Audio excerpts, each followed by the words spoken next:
¿Qué tal, amigos? Muy buenas noches. Bienvenidos a otro programa más de Saboreando la Historia de Yucatán a través del canal de México Inteligente. Y quiero darles la más cordial bienvenida. Soy David Recalde, director ejecutivo del Grupo Sistemas Estratégicos de México Inteligente. Y agradezco a todos ustedes que nos acompañen hoy en este rato para charlar a gusto. Y como siempre quiero presentar al titular del programa, el licenciado Miguel Fernández Montilla. Miguel, buenas noches. Hola David, buenas noches. ¿Qué tal? ¿Cómo te está yendo? Bien, ahí vamos. ¿Hoy hubo más calor que los días o fue mi impresión? Yo creo que está igual de horrible que otros días, aunque el domingo sentí que estuvo espantoso el calor, ¿no? No te fui del puerto ni nada. ¿Viene otro puente? Ahí viene para muchos niños mañana no tienen clase porque tienen consejo técnico y el lunes es inhábil. Esos por conmemoración al día del día del trabajo. El día del trabajo no se trabaja. No se trabaja, así es. El día del trabajo no lo trabajan. Excelente. Y esos consejos técnicos, pues qué casualidad que son siempre antes de las vacaciones, ¿verdad? Como que lo agarran a propósito. Así es. O a lo mejor es intencional, no lo sabemos. Bueno, en este caso coincide, yo sé que los consejos técnicos son el último viernes de cada mes, así que pues ese siempre coincide con este puente. Con este puente. Bueno, pues ojalá y aprovechen, usted disfrute estas vacaciones que siguen aquí en nuestro bello estado. Quiero también saludar a nuestra jefa del área digital, a la ingeniera Cintia Buenfil Palomo. Hola, Cintia. Hola a todos, buenas noches, bienvenidos a esta emisión número 40 ya. 40 años, llevo 40 emisiones. 40 emisiones. Hemos pasado bien, hemos aprendido mucho, ¿verdad? Sí, claro. Se dice fácil, pero ha sido un verdadero esfuerzo. Sí, claro.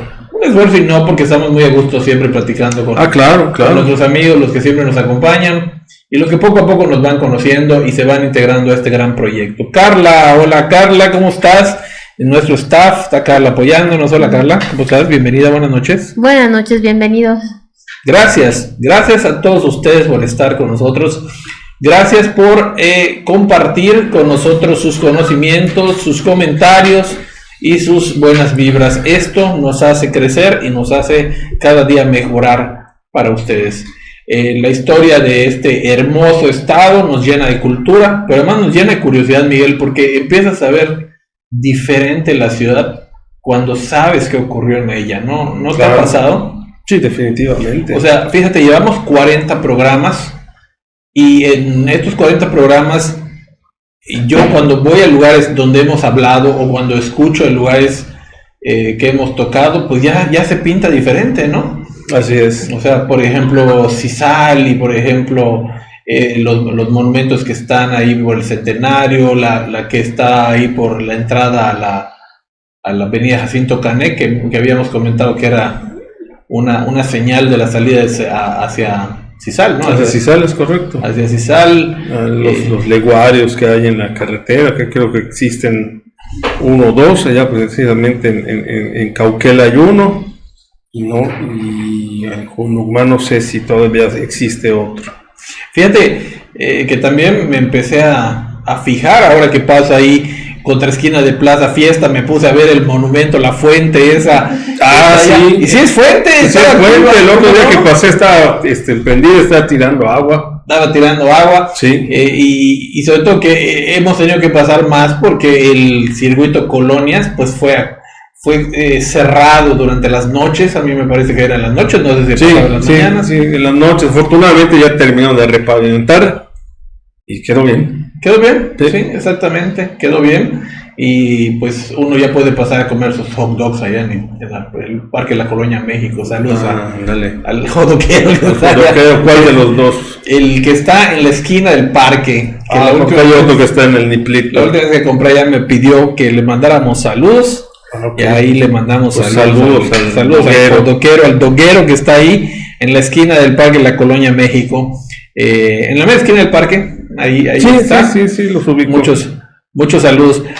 Así que, ¿qué queda más que ir por un café, prepararse un buen panecito ahí con crema de cacahuate, si les gusta? ¿No te gusta el crema de cacahuate? Hay burritas, en absoluto. Nada. Me gusta mucho el cacahuate, pero la crema de cacahuate no me gusta. ¿No te gusta? No. Caray, vamos a abrir un debate. ¿Por qué no te gusta el crema de alfalfa? No me gusta el sabor. Hay con trocito, hay con miel. Nada. Bueno, no lo podemos. Imagínatelo con soldado de chocolate si hubiera. Ok, pues se me antojó mil cosas antes que la crema de cacahuate. Bueno, ahí está. Miguel, ¿cuál es el tema de hoy? Vamos a platicar de la historia de este Yucatán. ¿Qué le toca a este? Antes de entrar al tema, que te puede decir, tenemos acá los saludos. Jorge Bonfil, buenas noches a todos en el staff. Hola Jorge, buenas noches, gracias por estar allá. Compartan la publicación para que más gente nos conozca, para que más gente esté con nosotros en esta plática de hoy de disfrutando este sabor de Yucatán. ¿Qué más tenemos? Tenemos a Raquel Palomo, buenas noches, saludos a todo México Inteligente. Hola Raquel, gracias por sus comentarios, gracias por estar con nosotros, gracias por esos likes, por esos corazones que nos dan ahí, son importantes para nosotros. ¿Tenemos a alguien más? Al doctor Enrique Castellanos, buenas noches a todo el staff, saludos. Doctor, qué bueno que estás con nosotros desde el principio hoy. No te vas a arrepentir porque tenemos una excelente historia, excelente parte de la historia de Yucatán. Seguramente te va a gustar mucho. Y a todos ustedes ahí pónganos, salúdenos. Nos va a dar mucho gusto saludarles y ponerles nuestros agradecimientos, tanto ahora como después cuando se retransmite esta emisión. Pero lo importante es que a pesar de que se retransmita, Miguel, pues qué sabroso se ponen los comentarios con la gente, ¿verdad? Inclusive hemos recibido llamadas de personas que escuchan, entre ellos del doctor Enrique, que nos amplían el tema, nos dan buenos datos. Es fantástico. Esa es la idea del programa. Aquí nosotros no somos los sabelotodos ni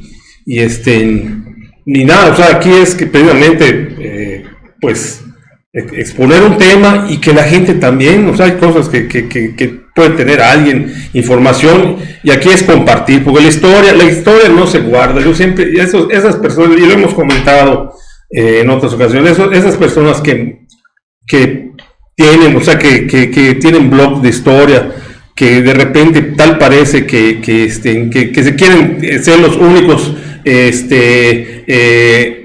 ¿cómo decir?, poseedores de la verdad, de los datos históricos, ¿no? Que al final de cuentas todos ellos lo obtienen de donde lo tenemos todos, de bibliotecas, de libros, algunos con más acuciosos investigadores, sobre todo la gente que se dedica a eso y que tiene el tiempo, ¿no? Para asistir a una biblioteca, revisar varios tomos de varios libros, o la gente que de repente por hobby, como en el caso de un servidor, pues que tenemos allá algunos libros, investigamos y demás, y nos gusta estudiar la historia, pero pues es algo que se debe de dar a conocer. Sería precioso que todos conozcamos nuestra historia, y cuando venga una persona de fuera y te pregunte algo, no le contestes una burrada, como mucha gente dice muchas veces, porque mi abuelita me dijo, pero pues... Sí, hemos hablado en estos 40 programas, claro, de excelentes temas. ¿Tenemos algún comentario más? Sí, tenemos a la doctora Mariana Domínguez. Buenas noches a todos. Un saludo al auditorio de México Inteligente. Aquí presente aprendiendo historia. Se les escucha muy roncos. Gracias, Mariana. Se los escucha roncos. ¿Por qué será? ¿Será que se los escucha como hombres? ¿O será que tenemos un problema de audio? Si tenemos un problema de audio, Marianita, dime. Si nada más nos estás echando flores también. Pero el caso es que sepamos... te mencionaba que hemos tocado temas muy interesantes durante estos 40 programas. Hemos aprendido del queso de bola con nuestra invitada, claro, especial, que nos habló de esa sensacional historia del queso de bola. Aprendimos de las cantinas de Yucatán. Acuérdate del cantinero, ¿te acuerdas?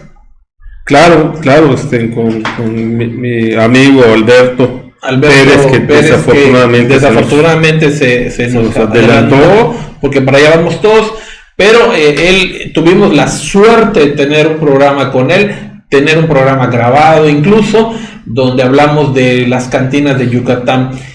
Hay todo en internet. Hoy si usted busca en internet va a encontrar de todo, es una información vasta, pero tocar historias específicas de esta hermosa península, pues habría que estar buscando. Claro. Claramente que va a haber, hay gente mucho más profesional, hay gente que tiene mucho más recursos. Lo bueno es que hay mucho tema. La cosa es cómo armarlo. El tema de hoy, pues no es que haya un libro que diga Santana en Yucatán, sino que vaya, allá, aquí estoy sacando ¿cómo se llama? Etapas de Santana, qué relación tuvo con Yucatán durante toda su vida, porque además Santana es una persona que vaya, cómo fue activo en la política del siglo XIX. Que además hay muchas cosas, Miguel, que no nos enseñan en la escuela, o sea, no. O nos la enseñan de cierta forma, ¿no? Y como dicen ahí, quien no conoce su historia... Y de hecho, cuando hablemos del libro, la recomendación de esta semana, hay muchas cosas que mencionan ese libro, que lo recomiendo ampliamente, y otros libros sobre la vida de Santana y de otros personajes de nuestra historia, que pues no son como nos los pintan realmente los libros, ¿no? Los libros que están hechos para las escuelas. Exactamente, allá nos presentan todos esos personajes históricos que son héroes de la patria, y de cierta forma lo son por la relevancia que tuvo en su momento, el papel que desempeñaron, y por las consecuencias que tienen, que conforman nuestra nación, pero al final de cuentas eran seres humanos con todos los errores y con todas las defectos que puede tener cualquier ser humano. Y fíjate lo que yo te mencionaba hace un momento, Miguel, que el que no conoce su historia está obligado a repetirla. Y si tú ves la historia de Yucatán, lo que ha pasado, la forma en que se ha dado, y te das cuenta que muchas cosas se repiten. Igual tuvimos un presidente populista que llegó acá, y tuvimos a una emperatriz que llegó acá y que le aplaudieron y estuvo en bailes y fue la gran heroína, y luego fue la gran villana, ¿no? O los grandes villanos. Creo que esto es una historia que se va repitiendo, y que cuando la conocemos somos precavidos incluso para tomar decisiones, ¿no? Tomar decisiones, claro, al final de cuentas la historia la escribe el vencedor siempre. ¿Quién le gana? ¿Sí? Obviamente todos esos personajes que podemos tener tuvieron su papel en un momento trascendental, y después, como tú dices, de repente de héroes se vuelven a villanos. Uno de ellos es Porfirio Díaz. Y otro, por ejemplo, ahí vamos a mencionar, hablemos del tema, por allá mencionaremos a Olegario Molina, que también tuvo, ahorita lo vamos a ver, que tuvo, pues él era un liberal, era un federalista, él era un idealista. De hecho ahorita vamos a mencionar algo de él, y ya ves, es prácticamente el creador de la casta divina, que pues también tiene... También hablamos de ese tema en uno de los programas de Saboreando Yucatán, hablamos de la casta divina, un tema polémico. En fin, hemos tenido excelentes temas. ¿Dónde lo podemos encontrar en el YouTube, Cintia? Está en su canal de YouTube, México Inteligente MX. Está en nuestro canal de YouTube, México Inteligente MX. Ahí consúltelo, ahí denos sus opiniones, denos sus comentarios, que siempre son valiosos. Vamos entonces al tema. Si no hay algún comentario más, vamos a arrancarnos a platicar con ustedes acerca del tema de hoy. El tema de hoy es Antonio López Santana y Yucatán.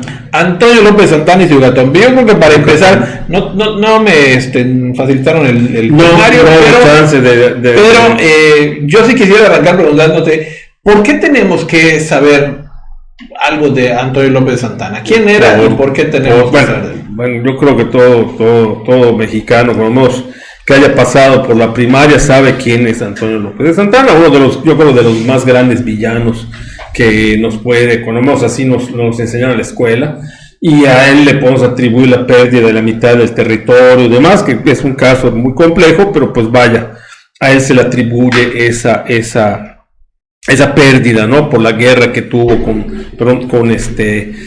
primero contra Texas, luego contra Estados Unidos. La pérdida de Texas también se le atribuyen a él, porque lo agarran en la batalla de San Jacinto y lo obligan a firmar allá un tratado donde se reconoce la independencia de Texas, en fin. Cuéntanos, iniciamos con el tema, dinos. Bueno, Santana, si bien ha sido presidente y ha tenido repercusión, fue presidente 11 veces, según los historiadores, ¿no? Algunos dicen que fue 9, depende. Lo que pasa es que Santana era un personaje. Para empezar un poquito de él, su nombre completo, ¿te lo sabes? Ni siquiera me sabía, nada más me sabía Santana. Ok, su nombre completo es Antonio de Padua María Severino López de Santana y Pérez de Lebrón. Ah, caray.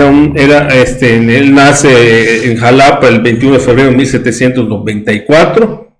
Era hijo de vamos a decir, un criollo, ¿no? Descendientes de españoles que vivían en América, y él se incorpora al ejército, bueno, eso era ejército de español, el ejército realista, y cuando comienza la guerra de independencia, él está en el bando realista, igual que Agustín de Iturbide. Ellos eran soldados de la corona.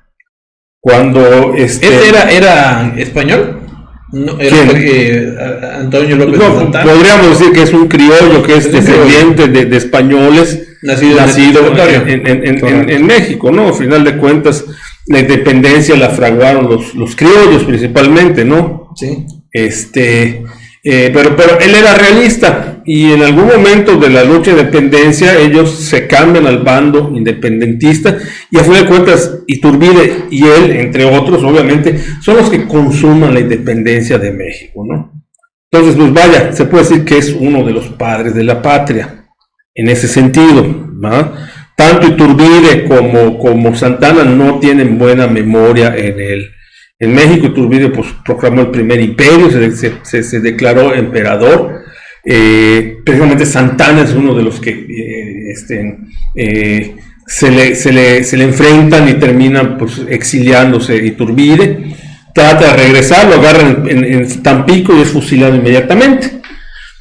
Santana, pues vaya, ya sabemos toda la trayectoria que tuvo, pues no es el caso ahorita, pero entre los papeles que él fungió, y mucha gente no lo sabe, fue precisamente el de gobernador de Yucatán. Fue gobernador de Yucatán durante un año. Ya después del derrocamiento de Iturbide, cuando eran fíjate, eso no lo sabía, no sabía que Santana había sido gobernador de Yucatán. Entre 1824 y 1825.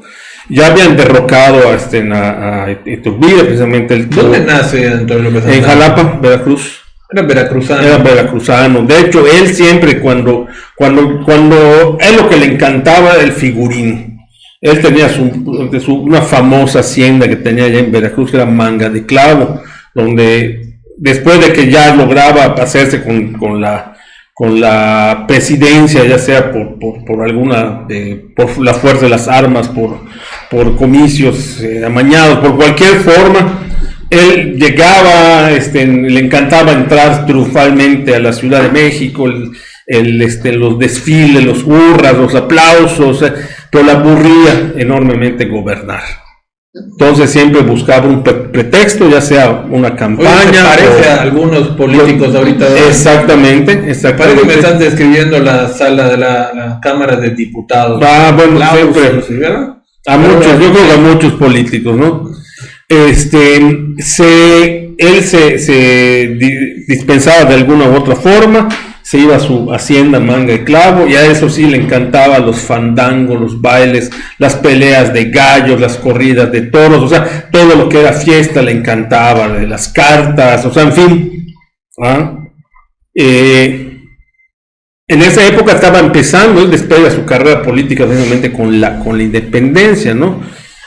Y precisamente él era el comandante del 8º regimiento, que a final de cuentas se puede decir que era su ejército, porque todos los oficiales y tropa que allá fungían eran leales a Santana. Cuando tú oyes que a un militar, yo no sé si ahorita, yo creo que ahorita ya no, ahorita ya se están peleando esta plaza, pero durante toda la historia que oigas un militar lo nombraban comandante o lo desplazaban en Yucatán, era un castigo, porque Yucatán estaba muy apartado y muy incomunicado. En cambio, ahora es un premio, Miguel, venir a Yucatán ahora es un premio. Yo sí, ahorita se pelean en esta plaza, pero pues antiguamente los militares mandarlo acá. Entonces, primeramente, la época que estaba de presidente Nicolás Bravo, en esa época, estamos hablando de 1823, lo nombran comandante de Yucatán, comandante militar. Él llega, cuando eso había una disputa entre yucatecos y campechanos, entre meridanos y campechanos. Estamos hablando ahorita todavía todo el estado, toda la península era un solo estado.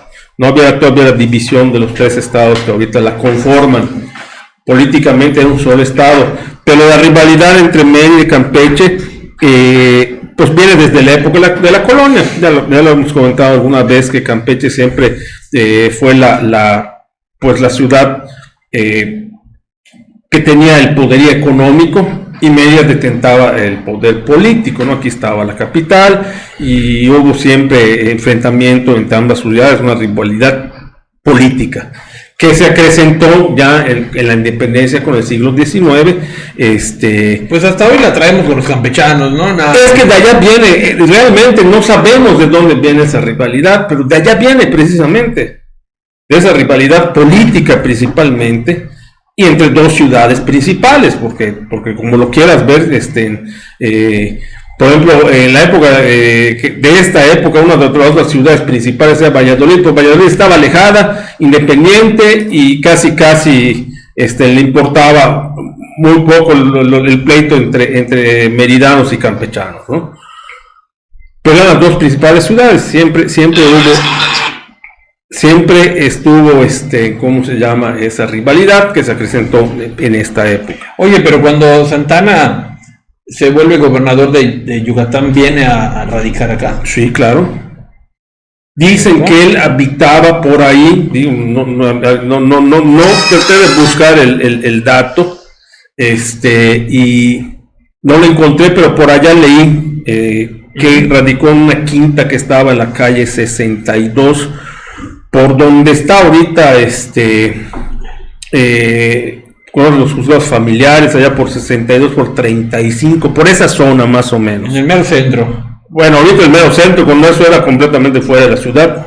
Okay. Ya estamos hablando mucho más lejos de Santana, de esa zona. Vos decís más o menos espaldas de lo que actualmente es el Oye, Pinar. ¿de ahí viene el nombre de la colonia? No, allá de la Santa. O la iglesia es en honor a la Santana. No tiene nada que ver con él. No tiene nada que ver con él. De acuerdo, perfecto. De hecho, es Santana desde antes de la llegada de que él naciera. Correcto. Y luego, bueno, él llega, ¿no? Primero como comandante por ese pleito que estaban entre meridanos y campechanos, muy similar al pleito que hubo después cuando se independiza Yucatán, y que había la pugna de que México estaba en guerra con los Estados Unidos, y que había la pugna por los campechanos no querían anexarse al país porque le iban a bloquear la escuadra norteamericana, el puerto, y que era de lo que vivían, del comercio del puerto. Pues algo similar. En ese momento México está en guerra contra España, que España no había reconocido la independencia de México. De hecho, el fuerte San Juan de Ulúa se encontraba ocupado por fuerzas españolas. Y una en esa época era presidente Nicolás Bravo, posteriormente Guadalupe Victoria, desde de esa época. De esa época. Sale la orden de que se suspenda todo comercio con la isla de Cuba. ¿Por qué? Porque la isla de Cuba era colonia española. Hay que recordar que a finales del siglo XIX es cuando se independiza Cuba. ¿Y qué es lo que pasa? Campeche, como mencionamos en ese momento, a través siendo puerto principal, su comercio principalmente era con Veracruz. Él no tenía problema, pero Mérida comerciaba mucho con Cuba a través de CISAL. Entonces, había un pleito precisamente por esa situación, de que si acataban o no acataban la orden del gobierno, bueno, no era central, era federal en ese momento, ¿no? Ya hablábamos posteriormente que una de las causas por las cuales Yucatán se separa de México es precisamente por haber adquirido el sistema centralista, ¿no? Yucatán, entonces, el pueblo Campeche estaba a favor de acatar la orden. De hecho, a todos los funcionarios de origen español que se encontraban ocupando cargos públicos son inmediatamente destituidos, cosa que violaban las órdenes del gobierno, porque había dicho el gobierno que se respetara a las personas fieles al gobierno sin importar su nacionalidad. Pues en Campeche destituyeron a los españoles y posteriormente plantearon pues vaya a seguir, no comerciar con Cuba. Mérida, pues obviamente los más afectados eran los ricos comerciantes que pues no podían pues traficar con sus productos a través de la isla de Cuba. En esa situación es donde llega Santana y empieza a tratar de mediar. Si uno más estudia la vida de Santana, todo en donde se metía siempre se volvía un problema y una intriga, de hecho a él lo acusan al Congreso de que estaba recibiendo sobornos por parte de los meridanos para que ellos pudieran seguir comerciando con Cuba, pero los campechanos decían, no, ¿sabes qué? Y también los otros se congresaban con él y recibían sobornos por ambas partes. O sea, corrupción como ya no hay en México. Como ya no hay en México. Correcto. En esa época era gobernador Francisco de Antonio de Tarrazo. Estamos hablando de 1824. Eran épocas muy convulsas. Los gobernadores a veces en un mismo año se cambiaban 2, 3, 4 gobernadores en un plazo de un año. Y es nombrado por el Congreso de Yucatán, es electo gobernador de Santana. Aquí, obviamente, Santana, pues, como te dije, él estaba de castigo acá. Él, para sus aspiraciones políticas, pues estaba acá desperdiciado, independiente. Entonces, mientras él estaba acá, en el centro, sus enemigos lo estaban comiendo y demás. Entonces, él renuncia al gobierno de Yucatán y se regresa a su estado natal, a Veracruz. Él se iba a manga de clavo, no solo a hacer ya el día que, si alguien aquí tiene las ganas de estudiar su vida, algún día podremos hablar con él. No es un personaje, fuera de este programa que estamos hablando, la relación que tuvo con Yucatán, pues no es un personaje de la historia nacional, no es de Yucatán, que es el objetivo de este programa, pero sí es muy interesante que estudien su vida, sobre todo por la importancia y repercusión que tuvo en México este personaje. Bueno.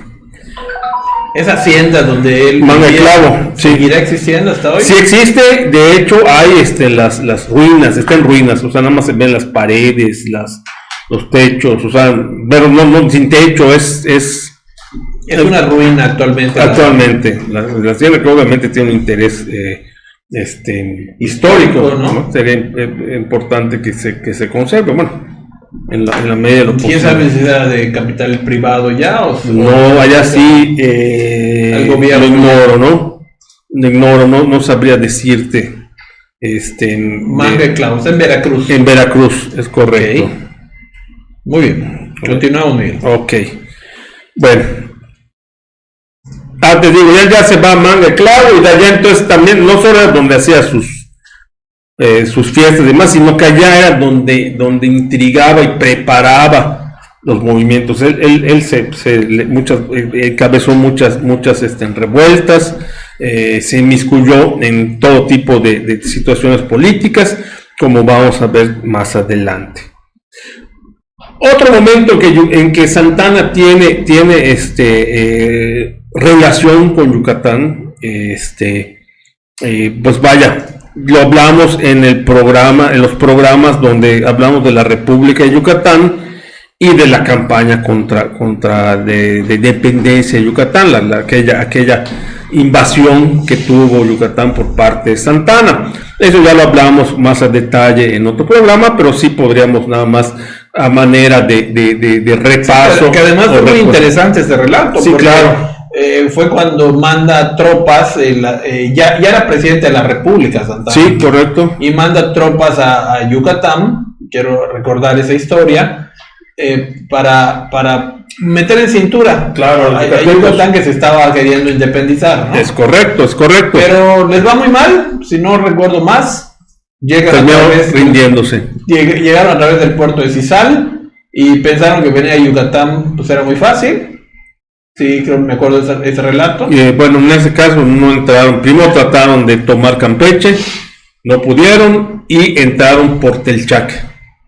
Entraron por Telchac, no por Cizal. No por Cizal. Entraron por Telchac. Ok. Y quizás pensaron que era la ruta más cercana a Mérida y estaba medio desguarnecida. Hay que recordar que Cizal no tiene un gran fuerte, pero tiene un fuerte. Allá pudo haber encontrado cierta resistencia. No sabemos realmente por qué decidieron entrar por Telchac. Quizás pensaron que esa zona estaba menos defendida. Pero se toparon con el hostil clima yucateco.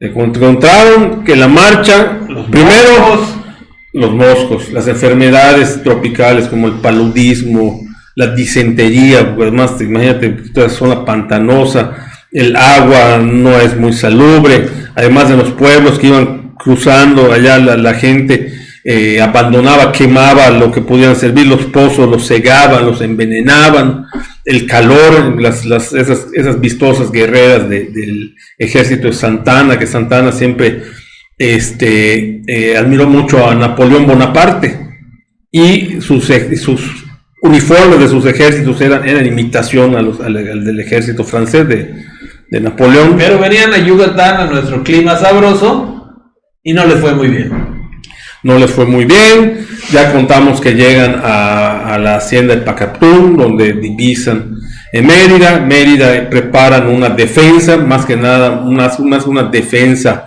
armada, sino un simulacro de defensa.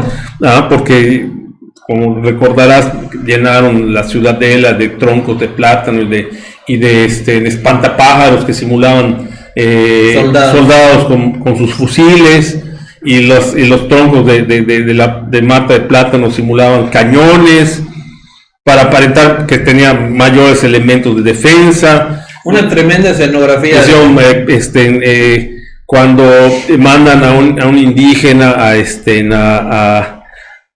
tratar con una carta secreta a unos señores Santa María y Ponce para que les dieran información sobre cuáles eran las defensas de la ciudad. Se le interceptan, y bueno, eso estaba que era vicegobernador, Miguel Barbachano Tarrazo, porque Santiago Méndez que era el gobernador, estaba a cargo de la defensa de Campeche. Manda a traer a estos personajes, abren la carta y les dicta a este señor Ponce, que era el destinatario final de las cartas, de puño y letra le escriba y firme que contaba con 5,000 soldados, con pertrechos tanto de armas como alimentos para aguantar un sitio de 7-8 meses, y además que estaban esperando el arribo de un contingente de 11,000 mayas perfectamente armados para hacerles frente, y además para agarrarlos en fuego cruzado, ¿no? Asustar a los chilangos. Y se termina rindiendo, ¿no? Matías de la Peña Barragán, el comandante, el general invasor, se termina rindiendo ante Sebastián López de Hierro, y tienen que emprender una deshonrosa retirada. Todavía en el puerto de Telchac tuvieron que esperar varios meses a que fueran por ellos. Terminaron recogiéndolos allá por Chipchulub y regresaron. Y allá presentó Santa Anna, obviamente estaba colérico por esa situación. Sin embargo, él causó todo ese problema porque primero cuando se separa Yucatán, primero manda a don Andrés Quintana Roo, que es yucateco, si bien toda su carrera la hizo en el centro, fue de los insurgentes. Quizás no tuvo una intervención armada, pero él fue parte de pues de la promulgación de la primera constitución y de las cuestiones de ideales y demás, ¿no? Y ese tratado, Yucatán lo único que quería era que le permitieran su autogobierno, su autonomía, que puedan nombrar sus gobernadores, promulgar su constitución, sus leyes internas, y además que le consideraran las cuestiones impositivas de aranceles y de impuestos, porque era una provincia pobre. Santana viola ese tratado, y después de eso es cuando viene esta intervención armada, Yucatán se separa y regresa, como comentamos, regresa después de que estalla la guerra de castas, pues regresa precisamente en una situación precaria de Yucatán, se adhiere nuevamente a la nación mexicana y ya no vuelve a separarse. Pero vaya, Santana fue precisamente el artífice de la separación de Yucatán, primero a promulgarse o a pasarse al bando conservador, al bando centralista, y posteriormente no respetando los acuerdos que se habían tenido, violándolos, y luego con una invasión armada. O sea, que quiso invadirlo, pero no se pudo. No se pudo, señor Santana, invadir Yucatán, porque Yucatán no es fácil de invadir, y nuestros amigos los moscos, y nuestros amigos el calor, acabó con ellos. Las enfermedades, más todos los militares que teníamos de bambú. Bambú era plátano. No, eran muñecos que pusieron de palos con sombreros, las camisas y los sombreros, un palo así como agarrado, como si fuera un fusil. Y no eran de hoja de plátano los muñecos. Pues excelente actuación, gracias a eso no nos cayeron encima, ¿no? Claro, así es. ¿Qué hubiera sido la historia si hubieran entrado? Pues no sé, podemos especular mucho qué hubiera sido la historia, si hubieran pasado muchas cosas. Lo que sí te puedo decir que cuando, sobre todo si tú lees a Serapio Baqueiro, que además en su ensayo histórico La Revolución de Yucatán, él dice que Yucatán no estaba preparado para ser una nación independiente en esa época.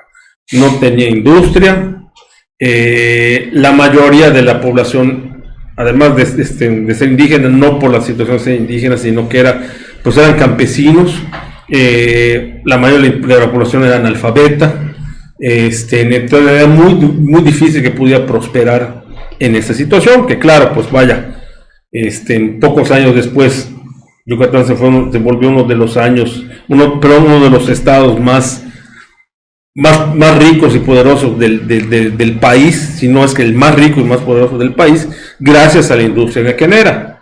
Pero pues vaya, podemos especular qué hubiera pasado, ¿no? Pero si de todas maneras realmente no tuvo ningún efecto, siento, ¿no? De todas maneras al final se volvieron a adherir. Sí, y de todas maneras Yucatán siempre estuvo aislado, o sea, quizás no hubiera sido un país próspero, pero pues... Pero yo creo que Yucatán actualmente, y en ese momento a lo mejor no estaba tan preparado, pero si la historia continuaba y lograban su independencia, yo sí creo que hubiéramos podido salir adelante, posible, ¿no? Sí, claro, o sea, es posible. Posteriormente, aquí prácticamente hubo una época en que Yucatán, aquí se fabricaba y se producía todo lo que se necesitaba. Y pues vaya, teníamos cervecería, teníamos fábricas de chocolates, cigarreras, galleteras, vaya.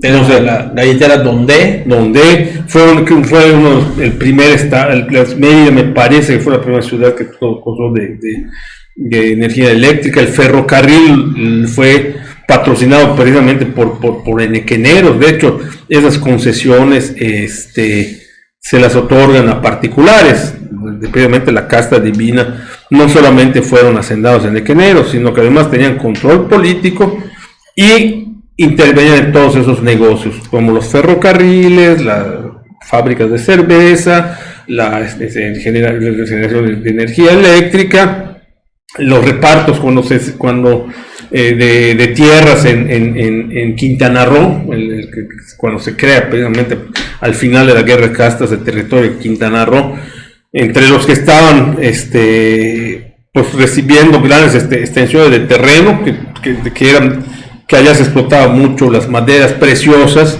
Estaba Olegario Molina, Eusebio Escalante y otros personajes allegados a Olegario Molina y a Porfirio Díaz.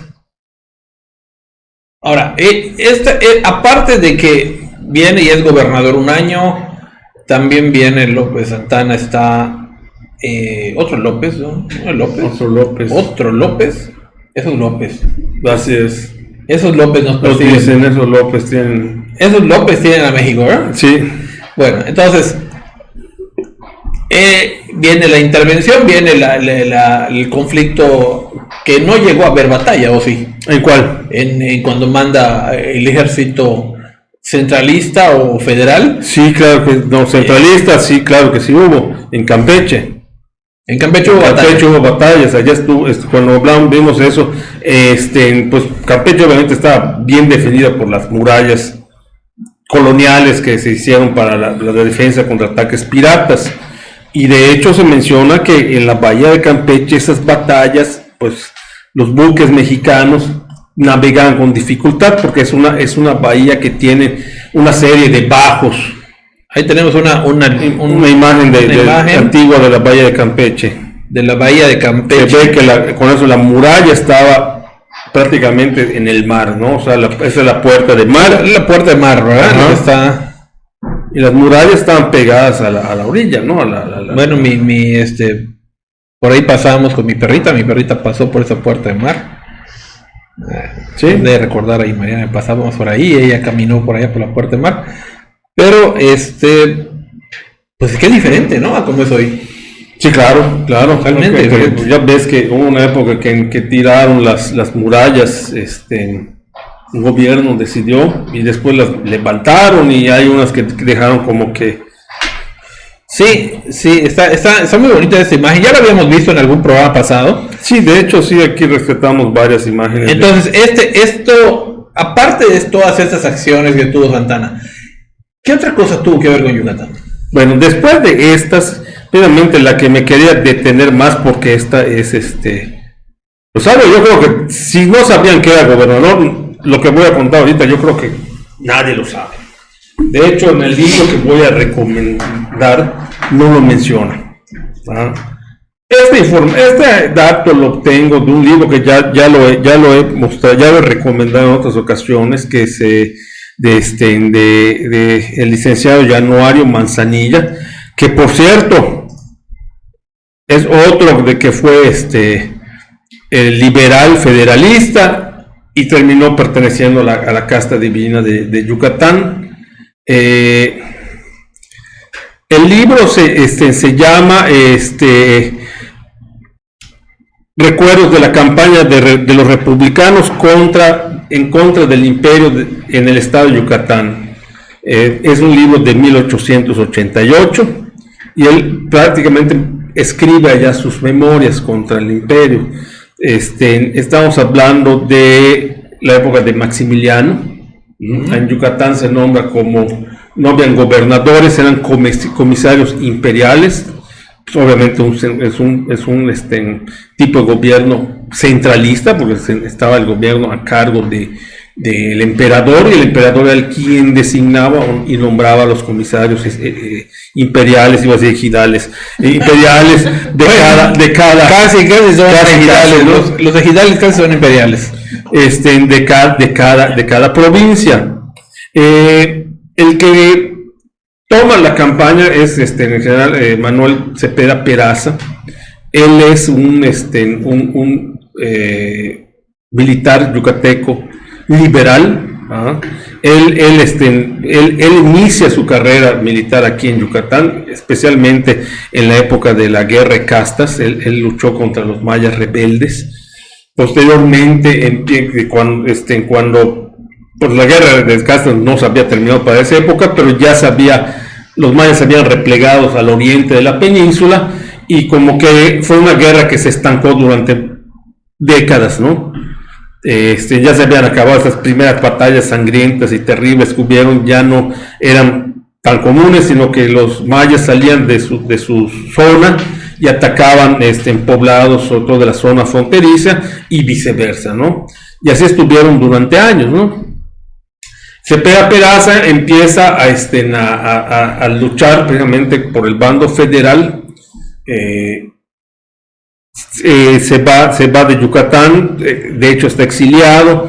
Tenemos una imagen de él, sí. Se relaciona con Manuel Cepeda Peraza. Manuel Cepeda Peraza, sí. Y de hecho sería bueno también fíjate, hasta que lo conozco, porque ahí en San Sebastián pues hay una escuela que se llama Manuel Cepeda está Peraza. Su estatua en el Parque Hidalgo. Ahí está su estatua en el Parque Hidalgo, sí. Fíjate. Bueno, pues ahí está Manuel Cepeda Peraza. Viendo la tercera orden, allá está su estatua en ese. En San Sebastián está la Manuel Cepeda Peraza y la María Antonia Ancona al lado, y se peleaban entre ellas, muy padre, pero hasta que venimos, no vamos a decir las críticas que se echaba una a otra. De las escuelas. Claro, porque realmente por la hora y niños, y sí, decían sus poemas. Manuel Cepeda Peraza y María Antonia Ancona. María Antonia Ancona era una escuela y Manuel Cepeda Peraza era la otra escuela, entonces se echaban sus poemas muy padres. El que quiera saber ahí, escriben ahí, se los mandamos. ¿Qué se decían las dos escuelas de San Sebastián? La María Antonia Ancona y la Manuel Cepeda Peraza. Y hasta que lo vengo a conocer en una pintura, fíjate, a Manuel Cepeda Peraza. Ahí está, en este cuadro que tiene Cintia en su casa y en la sala. Ahí tomaron la foto, y ahí en la sala de casa de Cintia, si quieren ir a verlo, ahí está la pintura de Manuel Cepeda Peraza. Qué interesante esta pintura. Entonces, continuamos, Miguel. ¿Hay algún saludo? Estamos tranquilos todos. Están oyendo la historia de esto, de Manuel Cepeda Peraza y toda su gente. A ver, ¿qué más tenemos? Bueno. Luego tenemos que Cepeda Peraza está en campaña en contra de el gobierno de Maximiliano de Habsburgo, ¿no? Estamos hablando de que él tenía relación con Benito Juárez. De hecho luchó varias campañas en lo que era el centro del país y en otras latitudes, y le comisionan precisamente la campaña de Yucatán, siendo su tierra, la conocía él pues perfectamente. Sobre todo por aquí luchó como comentábamos, contra los mayas rebeldes, y pues conocía el territorio, ¿no? Y sus recursos y demás. Él empieza desde Campeche, la campaña. Campeche lo toma el control federal, y va avanzando a través, precisamente pasa, si no me equivoco, pasa por el pueblo del doctor Castellanos, allá Calquiní, dale. Y va avanzando hasta llegar a Mérida, a la cual la sitia en la madrugada del 22 de abril de 1867. En ese mes hay que hablar en un programa con él, lo voy a preparar, porque es muy interesante, porque fue un sitio, se puede decir que fue la única vez que Mérida sufre de ataque y vive en carne propia una batalla, una guerra realmente. Fue un sitio que duró 56 semanas, en donde se dieron hasta con la cubeta de las calles, en los patios de las casas. Todavía, por ejemplo, Antonio Mediz Bolio menciona que la cocina de su casa vivía por allá, por Mejorada, que es donde está lo que es actualmente el convento. Y la iglesia Mejorada ya estableció su cuartel en Cepeda Peraza. El cuartel principal tenía otro en San Cristóbal, y tenía otro en Santiago. Al final de cuentas habían hecho un círculo alrededor de lo que es el primer cuadro de la ciudad. La casa el comisariado imperial era lo que actualmente es la Universidad Autónoma de Yucatán. Allá vivía el comisario imperial, por allá estaba el cerco, la ciudadela de San Benito lo tenían los imperialistas, y así. Hay varias anécdotas de eso. Y dice Medit Bolio que la puerta de la cocina que daba al patio, la trababan, cuando la abrían para que no se cerrara con el aire, la trababan con una bala de cañón de esas batallas, porque hasta los patios de las casas hasta ahí llegó el cañonazo. Tan es así que de hecho, ahí te mandé las fotos que te mandé hace un ratito, que decimos de cosas, detalles que no sabemos de la historia. Si tú te fijas de los campanarios de la iglesia mejorada, el campanario sur está distinto al campanario norte. ¿Te das cuenta? Aquí podemos ver. Está con piedras como que más cuadradas, más robusto, más, y el otro como que está con mampostería. A ver. Como mampostería más suelta, más chichosa, por decirlo de alguna forma, más. Y resulta que precisamente en esa batalla, en ese sitio de Mérida, disparaban cañonazos al cuartel desde la ciudad de San Benito, y este campanario lo tiran de un cañonazo. Ok. Entonces les invito que cuando pasen por la puerta de la iglesia de Mejorada, si tienen chance de pararse un ratito al mirar estos campanarios, se podrán observar. Bueno, comenzando con uno no hay campanas, ¿no? No hay campanas. Yo no sé si ya eso ya nos volvieron a poner. Que hay dos figuritas arriba, una creo que está descabezada, si no me parece. Y posiblemente también la cabeza la haya perdido de un cañonazo. Y sí, pareciera un material diferente. No me había fijado, fíjate. Sí, parece que están. Pues en esa campaña precisamente. ¿Cuál tiraron? ¿Cuál tiraron qué? ¿Cuál tiraron? ¿Cuál reconstruyeron?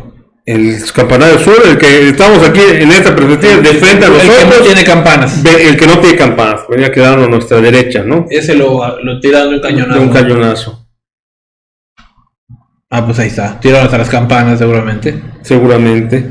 Y estábamos hablando que era ese momento en que estaba esa lucha tan encarnizada entre imperialistas y republicanos, cuando Santana, que estaba regresando de uno de sus exilios, del segundo exilio, primero trata estaba en un vapor de bandera norteamericana llamado el Virginia, y primero se presenta ante el puerto de Veracruz. Allá estaba siendo atacado y sitiado por federalistas, por republicanos, y ya estaban en pláticas con los imperialistas para la rendición del puerto, cuando Santana, bien que siempre se sintió un mesías y una persona con un ego exorbitante, entonces se ofreció a intervenir en las negociaciones para que solucionar el conflicto. No te dicen qué tanto dijo, qué hizo, ya sería cosa de un estudio más profundo, pero las negociaciones se vinieron abajo y siguieron con la batalla. Santana lo sacan de Veracruz, lo llevan a la isla de los Sacrificios, que está frente al puerto de Veracruz, y allá lo tienen preso. Solamente porque el gobierno de Estados Unidos protestó, porque estaba bajo su custodia, estaba en el vapor, por eso lo soltaron. Se vuelve a embarcar en el Virginia y se dirige hacia Yucatán, llega enfrente del puerto Cizal, y es cuando vuelve a hacer lo mismo. Le dirige una carta a Manuel Cepeda Peraza, confundiéndolo con Martín Francisco Peraza, tío de él, que ya había tenido relaciones y amistad con Santana en otras épocas y en otras campañas, sobre todo en la época del centralismo y demás, ¿no? Ahí tenemos otra imagen. Esta imagen es una litografía antigua del puerto Cizal. se ve como desde atrás, como que de la ciénaga para lo que es el muelle. Más adelante, aquí a la derecha, vemos pues casitas de paja, de madera. Por aquí no sale la del Monifato que vimos la semana pasada, pero se alcanza a ver el fuerte, y ese faro pues tiene bastante tiempo. Sí, es la entrada que hasta hoy se conoce. Sí, claro, es la entrada principal. La entrada principal. Acá se ve una diligencia, porque había servicio de diligencia desde la primera mitad del siglo XIX. Y vaya, es una vista del fondo se ve el muelle, es una vista del puerto de Sisal. Cuando se presenta, ya le dirige una carta a Manuel Cepeda Peraza, que te digo, confundido con su tío, le recuerda la amistad, y dice, se ofrece como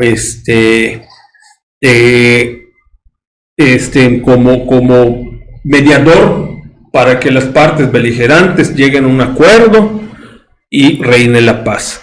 Él estaba acompañado del que era su suegro para esa época, además hasta más joven que él, Bonifacio Tostas Sánchez Montaño, lo acompañaba en el camarote en ese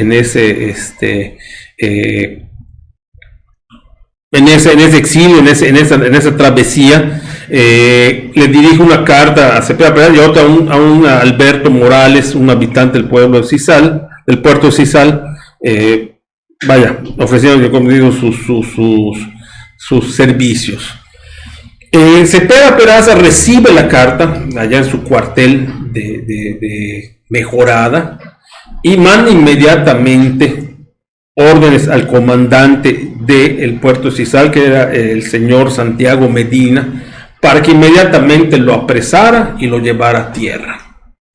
Recibe la orden de Santiago Medina y entonces manda llamar a Mariano Romero, Manuel Mendiolea, y como intérprete el licenciado Luis Gómez. Hay que recordar que era un buque norteamericano, y tropa de infantería. Entonces agarra 3 lanchas, las arma en guerra, o sea, le emplaza cañones, sube en tropa, soldados, y navegan hacia el Virginia. Una vez estando allá, lo rodean y suben al barco Santiago Medina, Mariano Romero y Manuel Mendiolea, ¿no? Piden hablar con Santana, okay. Y cuando bajan, le dicen que los van a llevar a tierra, y Santana se pone muy contento. Le dice, ¿sabes qué? Pues qué bueno, porque yo estaba muy aburrido de estar aquí en el barco, llevo meses acá, y ya estoy aburrido, y más para prestar mis servicios en bien de la nación y de la patria. Ya sabes que era muy dado además a echarle mucha crema a sus tacos, ¿no? En eso empieza a maniobrar el barco, y el señor Mendiolea ya había trabajado como sobrecargo en un barco, o sea, a final de cuentas tenía conocimientos de maniobras navales, y le comunica al comandante Medina, le dice en lengua maya que se los estaban llevando.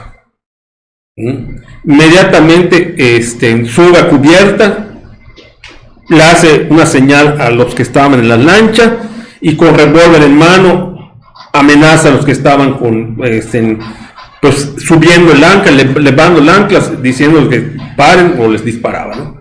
Las personas dejan de hacer gustación y se retiran. Y es cuando llaman al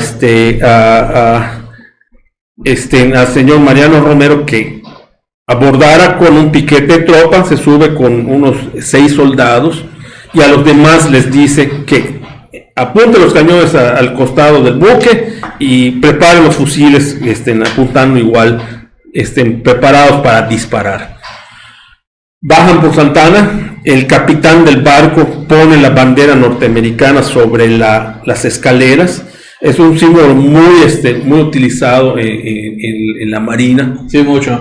Porque sí. lo ponen y dicen, si tú pasas sobre la bandera del país, es una declaración de guerra. Muy usado en la Marina, incluso en eventos recientes, en la Segunda Guerra Mundial. Sí, claro, sí, es muy usado el comandante Medina hizo a un lado con todo cuidado la bandera y se llevan preso a Sisal, suben a Santana, se llevan preso a Sisal.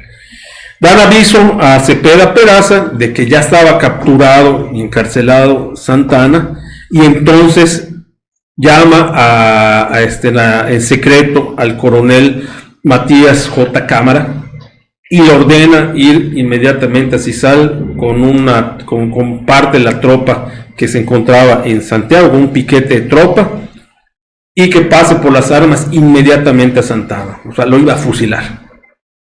Matías, coronel Cámara le dice, o sea, ¿qué? Sí, le dice, pues lo quiero por escrito. ¿Lo quieres por escrito? Pues toma, le firma la orden por escrito y se le entrega. Antes de salir, en secreto le comunica a lo que ellos llaman los licenciados. Esos licenciados que estaban, que actuaban, que eran los que manejaban la cuestión propagandista de la lucha federalista, que ellos eran los que manejaban la prensa, redactaban los pasquines, los panfletos, los periódicos y demás. Habían varios, entre ellos estaba precisamente Januario Manzanilla, estaba Eligio Ancona, estaba José Antonio Cisneros, estaba Olegario Molina, inclusive entre esos licenciados. Te digo, él era un liberal, era un federalista, ¿no? Pues ellos realmente, al ser ideales y al ser gente de letras, no de armas, aborrecían cualquier tipo de violencia. Ya había intercedido ante el general cuando se iba a fusilar o pasar las armas con alguien. Les dice en secreto, ¿sabes qué? Voy a hacer esto, a ver si pueden hacer algo. Y mientras él se sale a cumplir con su orden, entran a hablar, piden audiencia con Cepeda Peraza, y me empiezan a decir, oiga, no vas a fusilar a Santana. Es que es un desgraciado, ya sabes, ya su fama le precedía. Todo el odio. Y le dicen, no, tienes que tener en cuenta de que como lo quieras ver, él fue uno de los consumadores de la independencia. Es uno de los padres de la patria. O sea, y por lo tanto es sagrado. No, le dicen. Hay que tener en cuenta de que lo agarraste. A lo mejor esa no fue la razón que pudo haber pesado más. Lo agarraste en un buque norteamericano, en un buque extranjero, violando su bandera. Esto, fusilarlo, equivaldría a una declaración de guerra. Y ahorita estamos en guerra contra los franceses, contra el imperio. Bueno, los franceses ya se habían retirado para esta época, pero están en guerra contra el imperio. No nos vamos a complicar más, no vamos a meter más problemas al Supremo Gobierno. Y además, más o menos en 1853, en una de las, ya te había comentado que Santana había estado, Cepeda Peraza había estado luchando del lado federalista. Santana ya había puesto precio a la cabeza de Cepeda Peraza y había ordenado que lo fusilaran en donde lo apresara. Entonces iban a pensar que era una venganza por esa situación que pasó años atrás. O sea, le dieron buenos argumentos para no... Buenos argumentos, yo creo que el más importante fue el problema con Estados Unidos. Con Estados Unidos que se podría generar con esta situación. La cosa es, suspende el fusilamiento y ordena que a Santana lo manden preso a Campeche, que ya estaba en poder de los federalistas. Y así fue como por poquito lo fusila Cepeda Peraza. ¿Qué hubiera pasado? Porque pues realmente ya para esas épocas el daño que le había hecho a México Santana ya se lo había hecho, ya estaba su estrella ya estaba declinando, pero pues no sé, ¿qué hubiera pasado? Pues no lo sé, a lo mejor hubiera sido un héroe o un villano. Un héroe o un villano, no lo sabemos. Pero aparte, ¿será que Estados Unidos le daba tanta importancia a Santana como para haber desatado una guerra? Pues también es lo que yo pienso, ¿no? O sea, no lo sé. Si tú estudias la vida de Santana, y allá hay personajes muy oscuros desde ¿cómo se llama? México fue un país que siempre estuvo intervenido, ¿cómo se llama? Por Estados Unidos desde su independencia. Pues hasta hoy. Hay por ahí un personaje de apellido Poinsett que tuvo relación y amistad con Santana, que tal parece que Santana era como un doble agente, no sé cómo llamarle, que él ya tenía pactado todas esas situaciones que se sucedieron después, ya las tenía pactadas Santana de antemano. Por eso muchas veces en la guerra de México, Estados Unidos, hubo batallas que, por ejemplo, el ejército mexicano, a pesar de la inferioridad armamentística, las estaban ganando, y de repente Santana decía que se retiren, pero pues ¿cómo estaban? No, que se retiren. Y así es algo muy largo y muy complicado, pero pues vaya, hay esa situación, porque pues... Sí, hay un comentario incluso de un historiador. Hay un historiador en la radio, en el 94.5, no sé su nombre, pero si quieren escuchar la historia de México, así como aquí escuchamos la historia de Yucatán con una excelente narrativa, les recomiendo que sintonicen el 94.5, y es que nada, tenemos que ver con Radio Fórmula, pero realmente es muy interesante. El historiador se transmite los sábados lo he escuchado como a las 2 de la tarde, excelentes historias del país, y ahí habla de que hizo un programa especial de todos los errores que se cometieron contra la batalla de los Estados Unidos. Pareciera que México no quería pelear, porque aún en batallas ganadas, como tú estás bien comentando, pues de pronto se retiraban, de pronto entregaban armas, y nadie sabe por qué. O sea, como si hubiera un pacto entre los que estaban a cargo, los generales a cargo de la defensa del país, con los Estados Unidos. Pero sabemos además que los Estados Unidos toda su vida, o toda la historia de este país, ha tomado a México como su patio trasero, y siempre ha tenido las manos sumergidas en el país en todo, que no es malo, porque muchas cosas son los principales socios comerciales de este país. Sin embargo, han habido actitudes de los Estados Unidos para con México hasta cierto punto degradantes, ¿no? Claro. Y ese es el problema, no que ni hagan comercio con nosotros, ni tengamos influencia de ellos. Obviamente hay una influencia enorme de los Estados Unidos hacia aquí. Ok, lo vemos hoy en los muchachos, ¿no? En su lenguaje, los muchachos hoy semi gringo y semi español, ¿no? Spanglish, muy acentuado, o sea, tremendamente acentuado. Incluso lo vemos en los artistas que están hablando y están medio hablando inglés, como si fueran inglés, hasta el tono les dan, ¿no? Hasta Instagram, dicen, Instagram, ¿no? Hasta lo cambian, ¿no? ¿No has oído a Marta de Baile? No. Es su programa que utiliza mucho ese... Ay, cómo me queda mal. Porque además ni siquiera es algo que digas palabras... pues no sé. Además de la pronunciación que tú dices, ¿Sí? de repente sale palabras que no tiene por qué utilizar. El otro día estaba hablando de que se marean cuando van en un vehículo en el trayecto. Sí. Yo no puedo con el ¿cómo era el moving vehicle? O sea, un vehículo en movimiento. Así, pero no puedo con el moving vehicle. O sea, pero además, si tú escuchas, de pronto la otra vez me costó un poco de trabajo entender, empezaron a decir que un teatro en México le estaba yendo muy bien porque todo estaba sold out. Bueno, sold out. Entonces, allá sí, porque son palabras que ya al final de cuentas el español tiene anglicismos, y son palabras que en el Mira, yo entiendo el anglicismo cuando la palabra componente en español es demasiado compleja, ¿o no?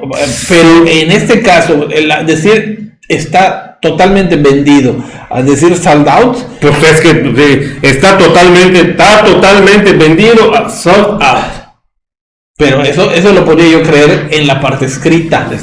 Pero en la parte hablada, que tú digas, tenemos un teatro totalmente vendido, que digas, si estás viendo que los chavos ahorita, en vez, hola, ¿qué haces? ¿Qué haces? Te ponen con K y, o sea, ¿sí? Los chavos, sí, ¿verdad? Sí. No, pues yo lo hago por payaso, ¿no? Nada más a ti. Lo están quemando.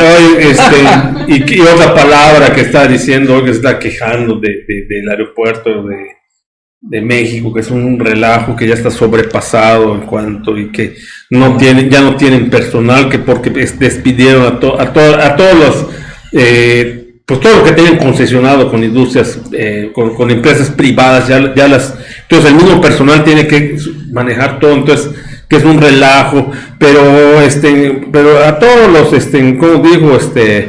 A los understaff. O sea, la gente que está chambeando, o sea, con una felicitación porque se rifaron, o sea, no puedes decir a la gente que es lo que te digo, hay muchas palabras que tal parece que para darles realce le cambian el idioma y no tiene caso, o sea, es negar nuestro idioma español, pues desgraciadamente o afortunadamente usamos este idioma, un idioma romance muy... Pues ustedes como informáticos me imagino que manejan muchas palabras técnicas que están en inglés. Totalmente, claro, pero sin embargo hay muchas palabras que también pueden manejarse en español. Por eso te digo, en las cuestiones técnicas, cuando se trata de cuestiones técnicas, sí hay palabras que tú por velocidad las puedes utilizar, sobre todo para las cuestiones informáticas.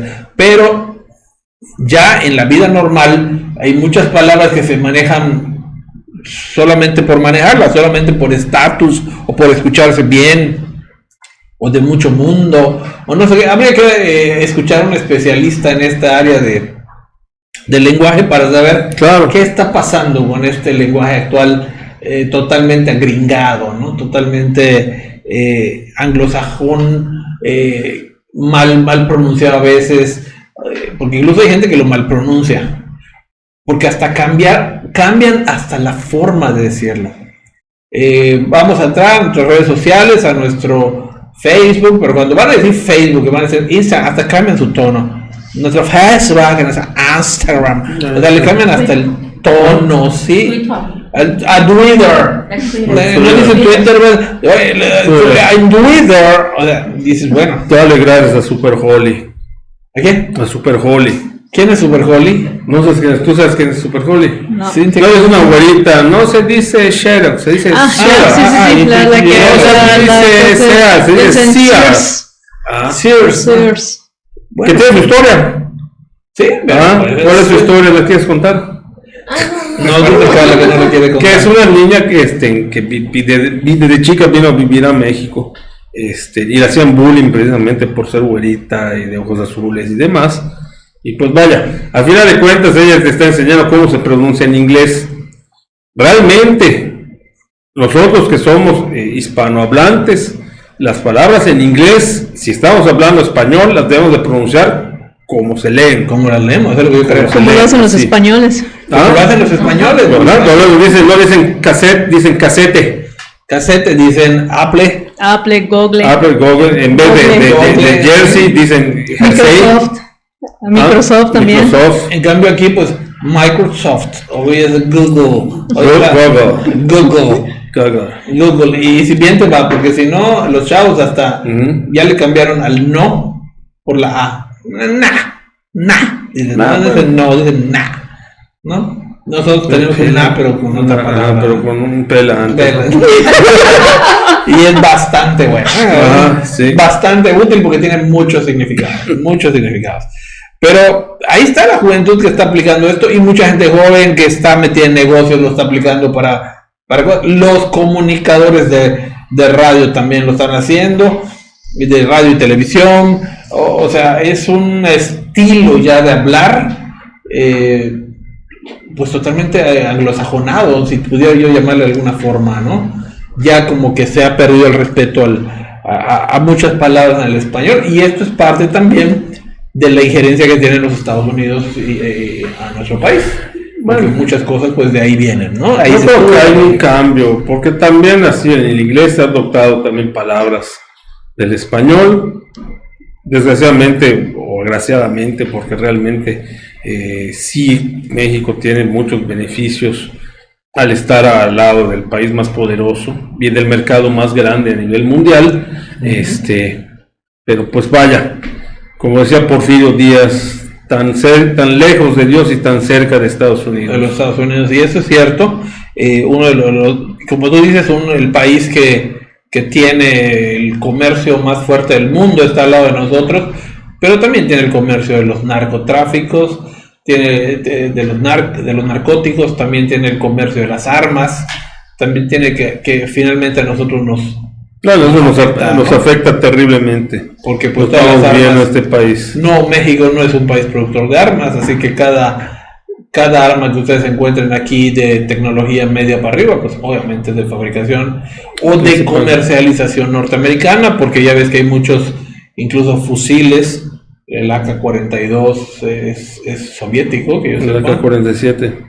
¿Es el 47 o el 47? Sí, 47. El cuerno chivo, es, ¿no? El cuerno chivo es soviético. Muchas de esas armas vinieron, más o menos por lo que he leído y oído, vinieron de Centroamérica, en la época de las guerras de Nicaragua, de Guatemala. No lo creo tanto, bueno, a lo mejor en alguna época, porque ahorita las últimas redadas que han hecho y que han podido agarrar armas, hay armas de última tecnología. Es lo que te digo, te estoy hablando al principio. Ahorita prácticamente casi todas las armas son de fabricación norteamericana. O comercialización norteamericana, entrando por los Estados Unidos, ¿no? Correcto. Entonces, correcto. Pero pues, ese es un problema que hace años lo está enfrentando. Y ahorita pues en las drogas está el fentanilo, que está resultando un problema enorme para Estados Unidos. Pues para los Estados Unidos y para México. Para México, porque al final de cuentas también lo empiezan a distribuir acá. Desgraciadamente, los políticos, los diputados mexicanos, ahorita ya están promulgando leyes a lo baboso, intentando detener al fentanilo, cuando entender que el fentanilo también se usa para medicamentos muy importantes, sí. Como por ejemplo para anestésicos. De hecho, estaba oyendo ahorita, nos vamos a meter ahorita en política. Precisamente que ahorita ya ves la situación del presidente que sufrió un desmayo, la especulación y demás, que aprobaron un fast track varias leyes en el Congreso. Fast track, Ahí está, fast track. Por la vía rápida. Fast track. Ya Tan rápido para que entonces. Sí, pero lo usan, el fast track lo usan ahí. Sí. O sea, lo aprobaron a lo pendejo rápidamente. Exactamente. Eso significa fast track, si no saben. Es una ley antifentanilo. A lo pendejo rápidamente. Ándale. Una ley para regular el fentanilo o antifentanilo. Pero el problema de esa ley es que allá también puede afectar o incluso criminalizar, según lo que oí, lo que dicen, supuestamente dicen los expertos, a la gente que fabrica precisamente medicamentos. Claro, lo que te comentaba. O sea, el fentanilo es base para fabricar, por ejemplo, anestésicos de alto poder y analgésicos de alto poder, ¿ok? En proporciones exactas y formas exactas, que ya lo agarraron para droga y es mortal, además, porque te mata. Eso hace que los diputados, yo no sé si piensan con las uñas, compadre, o sea, pero mira, yo qué manera de hacer leyes estúpidas. Hace años, México siempre fue cabeza a nivel Latinoamérica, era vanguardia en cuanto a legislación. Cuando empezamos a tener políticos que quieren hacer política creando leyes, es cuando entonces empezaron a promulgarse un montón de leyes estúpidas. Entre otras, las que aprobaron, desaparece el INSABI. Sí, que lo acaban de crear, por cierto, ¿no? Sí, pero que fue un fracaso, y ahorita la salud pública de los que no cuentan con servicios como el del Seguro Social o el ISSSTE, o el ISSSTE, perdón, el ISSSTE es el estatal, ¿no? Pues ahorita ya crearon el seguro, ¿cómo era el seguro del bienestar? Entonces el seguro social va a atender a esta gente que antes, que primero lo atendía el seguro popular, que el seguro popular con todos sus defectos, pues funcionaba dentro de lo que cabía. El INSABI le partió el alma y ahorita lo van a atender. ¿Cuál es el problema? Si de por sí el seguro social el seguro social a nadie, ¿sí? el seguro social deficiente en su forma de pero pues aún así pues ahí va como el seguro popular dentro de sus deficiencias pues funciona, y aquí hay alguien que puede dar fe de lo bien que la trataron, ¿no? Por una cuestión más delicada y demás, pero ahorita, pero de por sí también, pues de repente no hay reactivos, no hay medicinas, no hay, desde que agarró este gobierno se empeoró esa situación. Imagínate ahorita que además de atender a derechohabientes, te hace atender a millones de personas que no cuentan. Sí, el problema del seguro social que realmente radica, porque sí, como comentabas, la parte de la especialidad del seguro social sí tiene en ocasiones muy buena atención. No sería la primera vez que escuchamos de gente que ha recibido excelente atención en algún problema quirúrgico del seguro social, pero en la parte de su consulta externa es tremendamente malo. Claro. Es deficiente, el trato a la gente es malo, y eso incluye la parte del abastecimiento de medicamentos, también muy malo, también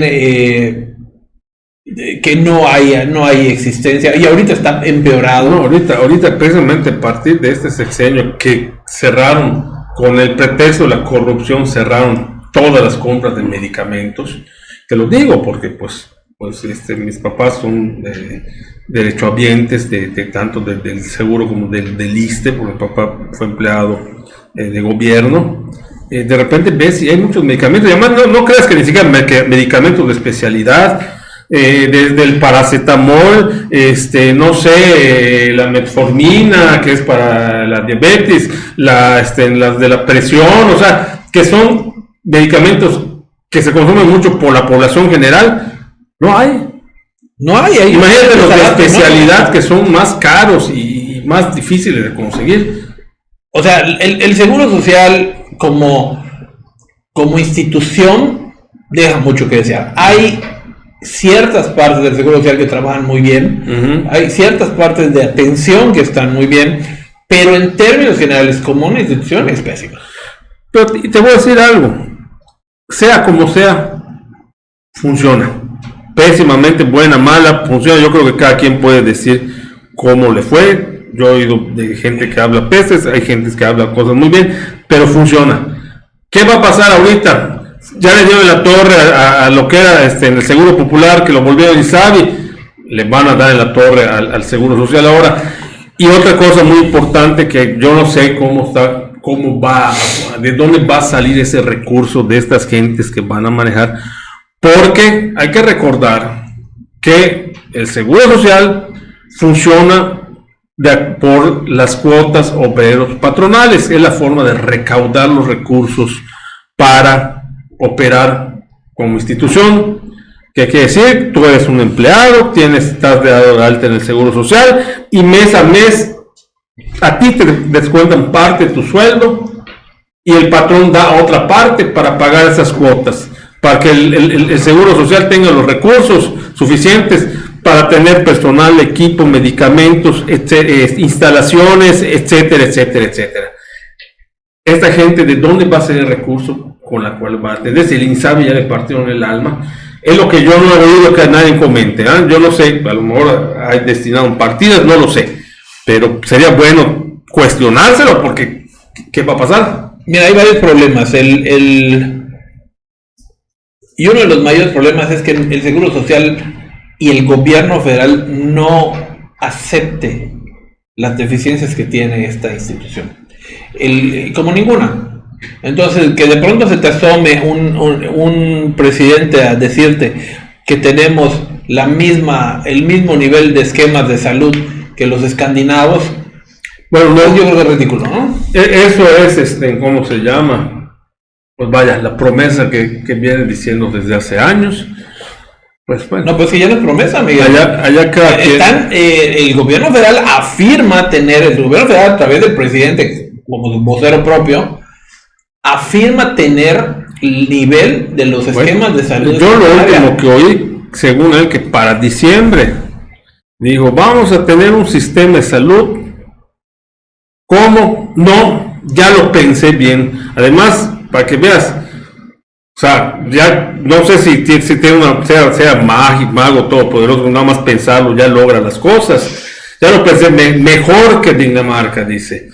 O sea, ya la verdad. Pues yo no sé qué Dinamarca habla, yo creo que la tienda de la esquina que se llama el Dinamarca, porque no puede ser. No sé, pues ya cada quien quiera quererle, pues.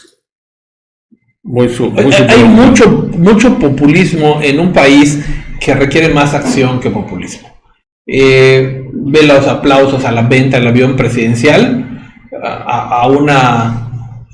con un descuento del 70% después de una pérdida enorme. O sea, se lo venden a Yajastán, no sé qué lugar se lo vendieron. O sea, uno de los países de la ex Unión Soviética. Sí. O sea, a un precio de risa, sin usarlo, sin haberlo tenido como parte del equipo gubernamental que podría haber dado muchos beneficios. Bueno, aparte de que nos rifaron el avión, ¿no compraste tu rifa del avión? No, sí. ¿Dónde lo ibas a poner? Como vi allá un meme que dicen, tú que compraste el boleto de ponlo en marca, el cual diciendo soy un... Bueno, quiero decirte que el boleto decía, al menos el que yo vi, decía equivalente al precio del avión presidencial, no decía. Pero además, hubo gente que se ganó el premio y no le dio nada. Fue un total engaño eso, o sea. Bueno, pero ahí está. Y esto, pues, mira, hablando del tema de Santana y regresando al tema de Santana, pues ha sido parte de. Es un personaje. Es un personaje que viene marcado. Lo comparan con Santana, pero pues vaya. Bueno, estamos en otra época. ¿No? Y ahorita pues cae, desgraciadamente, y nuestros mejores deseos seguramente no nos va a escuchar, así que nuestros mejores deseos para que el presidente de la República se cure del aparente COVID que tiene, del SARS-CoV-2. Ahora pregunto, como decía Polo Polo, preguntóme yo, no he oído nada de las vacunas de este año de COVID. De hecho ya lo hemos comentado en otras ocasiones. Y ahí el presidente está sufriendo una recaída por COVID-19. Mira, yo honestamente, después de la aprobación eso fue a propósito, Fue como para una cortina de humo, según tú. Ahí aprobaron, como digo, por la vía pendeja rápida, ¿cómo dijiste? Sí. Ándale por esas leyes, sí, ¿no? Cuando todo el mundo se está preguntando, hay que tener en cuenta que en el manejo de la agenda pública es un genio este señor, o sea, él maneja la agenda, él sale todas las mañanas a decir de qué se va a hablar el resto del día. Con sus declaraciones, con esto, con lo otro. Se desaparece 3 días y no hay una información. Y de repente sale muy fresco a decir, oye, que no sé qué. Pues, a lo mejor hasta fue es especulación, no podemos saberlo, ¿no? Porque además, después nos dijeron si tenía, después dijeron que era COVID, después que fue él dijo que tuvo un desmayo, él cuando declaró no dice que tuvo COVID. Que fue un desmayo por una baja de presión y que no sé qué. Estaba aquí en Yucatán, por cierto. Estaba en Yucatán, de hecho, suspende Estaba viendo el Tren Maya, ¿no? Ajá. Sí, suspende su gira y vaya, durante 3 días nadie sabe nada del presidente. Acostumbrado desde que agarró la presidencia, todas las mañanas sale a hablar y a decir y a dictar la agenda. Que le hubiera pasado al presidente algo. Los que eran, que no era, pero por lo menos hubiera quedado incapacitado para seguir con el gobierno por cuestión de salud, que es la única forma en que él se puede excusar y puede ser removido por cuestiones extremas, ¿no? Entonces, sí va a volver un relajo esto, porque de entrada el que asume la presidencia es el secretario de Gobernación. Y el Congreso tiene que designar un presidente sustituto. Aquí no hay la figura de interinato, porque ya estamos en el 5º año de gobierno. Los primeros, antes del 4º, se puede nombrar un interino. Hay un procedimiento, convocan elecciones y demás, pero en este caso un sustituto.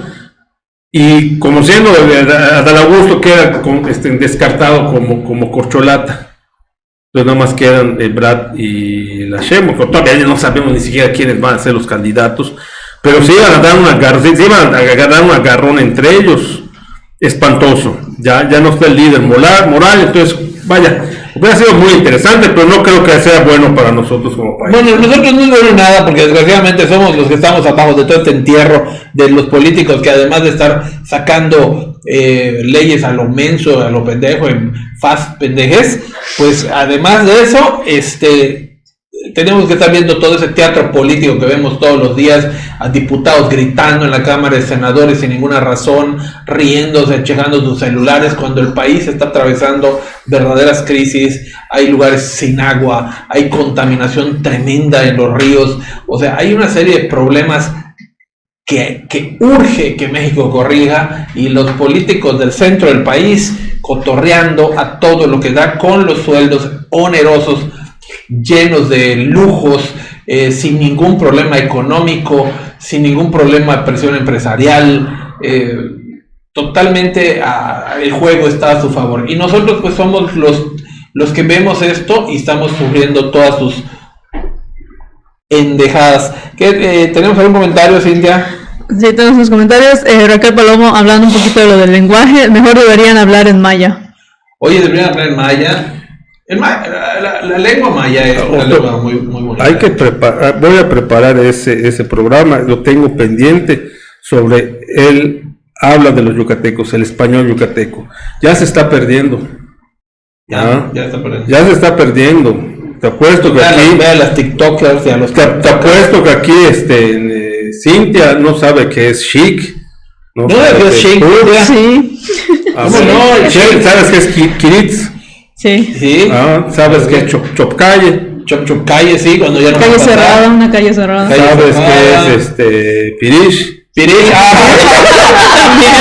Bueno, permítanme, Pirish es lo que queda. ¿Sabes qué es? No es el shish. Perdón, no sabía.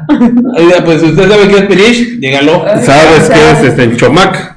Eso sí, no. ¿Chomac o Chocnac? No, Chocnac sí sé. Chomac, no, ¿qué es Chomac? Está bien, no sabe. ¿Quién no sabe? Zorro. ¿A zorro? No sabía. Zorro. No, para mí zorro es Fox. Ismael, ¿sabes qué es Ismael? Sí, es como un tonto, ¿no? Como está así medio... todo Ismael, así como adormilado, así. Sí, cómo no. ¿Sabes qué es? Bueno, chic, ¿qué más? Ya dijeron varias palabras en maya muy buenas. ¿Qué otra palabra? Bueno, además de los... Calwish, ¿sabes qué es Calwish? ¿Qué es qué? Calwish. Pues algo que se relaciona con el wish. Sí, claro. Bueno, es una sixtitis. Una sixtitis. Y caltá. Pues sí, eso ya casi se empezó a griego, romano. ¿Qué? Divides en las... Caltá no es la misma sensación sobre todo cuando te dan esas enfermedades gastrointestinales, que como que tienes ganas de seguir yendo al baño, que no hagas, eso es caltá. Fíjate, buenas palabras, casi todas me las sé. Pero además las palabras, no sé si en maya, pringo. No. Pringar es de los yucatecos. Sí.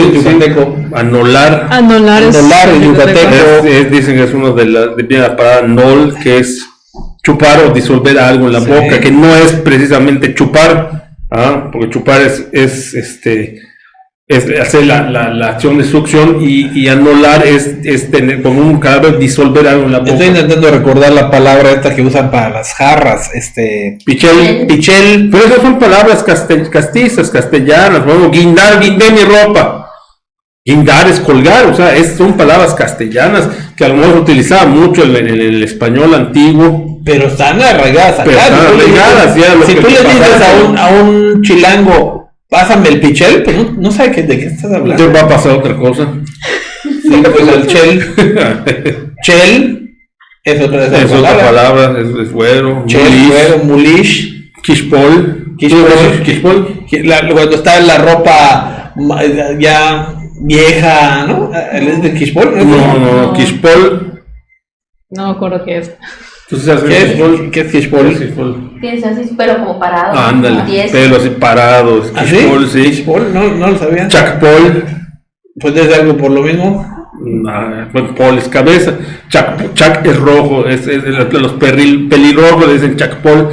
De hecho, aquel trago, ¿te acuerdas? Voy a echarme mi Chakpol que toman los borrachitos de esquina, ese aguardiente barato que le decían Chakpol, no porque era la marca, porque tenía unas botellitas rojas. La tapita era roja, pero la tapita era roja. El famoso ron potosino, ¿no? No, ándale, sí. Ron potosino, sí. Sí, no.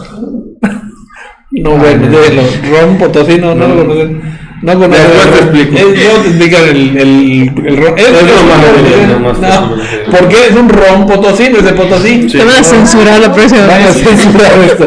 Así se llama, discúlpame, yo me ron potosino. No, tengo que dar una explicación para que entienda a qué te está refiriendo. Ahí está, Raquel nos dice que hablar maya. Muy buena idea, Raquel, pero tenemos una serie por estar diciendo cosas, no han estrenado sus neuronas. No, hay que estar hablando del presidente. Bueno, pensé que ahí está. Pero por ti lo estaba diciendo. A ver, pues vamos a estrenarlas. ¿Quién hizo el comentario? Raquel, ahí está, que no han estrenado sus neuronas. Sí, por el presidente, los políticos. Muchachos. Los políticos. Sí, los políticos. Raquel, aclaren, porque ya están diciendo a quién le están dando bautizos ahorita. ¿Alguno más? Si intentamos bien. ¿Cuál es el libro de la semana? El libro de la semana, a ver, por aquí ya lo perdí. A ver. Ahí está acá. Aquí la cámara 1. El seductor de la patria. El seductor de la patria. Esta novela a mí me gustó mucho. Yo la leí, ya hace algunos años la leí. Pero todavía se consigue, me parece, en Dante. El autor es Enrique Serna. El editorial, caray, no alcanzo a leer. Está Vox. Es una novela histórica. Es de la vida de López de Santana. Es la vida de Santana. Es una novela, pero está narrada a forma de epístolas. O sea, son cartas de él hacia su esposa, hacia sus amistades, hacia sus hijos, y cartas, o sea, una traducción de... Pero hay muchas cosas. De hecho, cuando leí este libro, después hay cosas que he leído Santana, que aquí te lo mencionan, la forma de novela. ¿Cuál es el problema de la novela histórica? ¿No? Que al final de cuentas es ficción basada en hechos históricos. Pero tienen aquí... y antiguamente muchos se inventaban la historia, pero últimamente ya los autores procuran centrarse en los hechos históricos y de allá crear su ficción. Bueno, pero tal diálogos y situaciones y demás que tienen los personajes, en este caso Santana, pues no podemos saber si fueron ciertas. Perdón, siempre más lejos del micrófono. Pero en este caso sí. Por ejemplo, hace rato que mencionabas una persona que habla, les recomiendo que escuchen en el canal del Country Club a José Luis Vargas, el abogado José Luis Vargas, que es apasionado de la historia y es un excelente historiador y ha hablado, tiene una serie de programas de Santana. Creo que en YouTube existen, nada más que hay que buscarlo entre todos los videos del Country Club. ¿No ¿Es yucateco o no? Sí, claro que sí, fue mi maestro en la facultad, fue director de la Facultad de Derecho. De hecho, él tiene él fue el creador de los juicios históricos entre alumnos. Primero con sus alumnos tanto del colegio del Rogers, que daba clase de historia en la prepa, como a nosotros en Derecho Procesal en la Facultad de Derecho de la Universidad Autónoma de Yucatán, y habla de Santana y nos narra todo y habla de varios personajes de cómo se llama, de la historia. Por ejemplo, nos menciona acá de aquí, en este libro, por los personajes, vamos a ver ahorita los que se me vienen a la mente, sobre todo ahorita que lo leí por los programas, el programa de hoy, te dice que, por ejemplo, Vicente Herrera era un ignorante. ¿Ah? Hablabas con él y haz de cuando estás hablando con todo respeto para los campesinos, pero nada más hablaba de sembradíos y de vacas y una conversación muy simplona. No sabía leer y escribir, era una persona muy limitada en ese sentido. A Guadalupe Victoria pues ahorita podría ser diputado o senador. Claro, pues claro, mira, pues muy fácil. Guadalupe Victoria te lo pinta como una persona, pues muy apocada, muy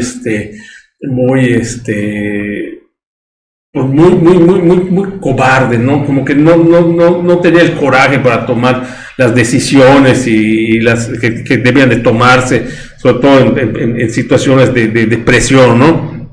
Y así podemos irnos con un montón de personajes históricos, ¿no? Que por cierto, hablando de gente sin preparación, sin cultura, pues ya ves que acaban de aprobarse la ley de que ahora un muchacho de 18 años puede ser diputado.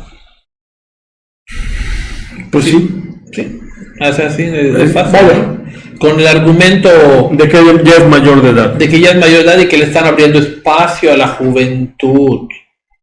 O sea, ¿y cómo puedes meter gente sin preparación? Yo así te puedo decir que hay gente muy ancianos, que parece que tienen 15 años, ya están allá en la política. No, si en la política hay una serie de gente que parece que tienen 14 años todos. Todos, sí. Todos.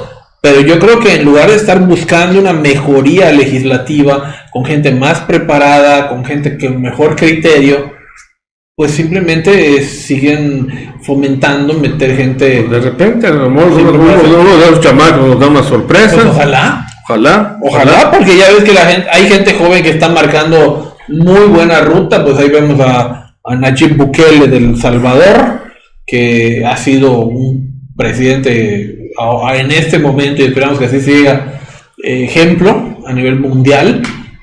Por la guerra directa que le enfrentó a la delincuencia, que le está enfrentando a la delincuencia. Claro, obviamente muy cuestionable porque fue con violación a derechos humanos.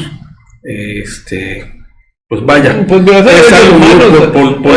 Mira, yo creo que la violación de derechos humanos, los derechos humanos terminan cuando alguien ya viola los derechos humanos. O sea, ve cómo tenemos acá excesiva contemplación a los derechos humanos, y mira cómo nos hacía la delincuencia. La delincuencia no cuenta los derechos humanos cuando te ataca. O sea, no se da cuenta que va a atacar mujeres, no se da cuenta que va a atacar niños, no se da cuenta.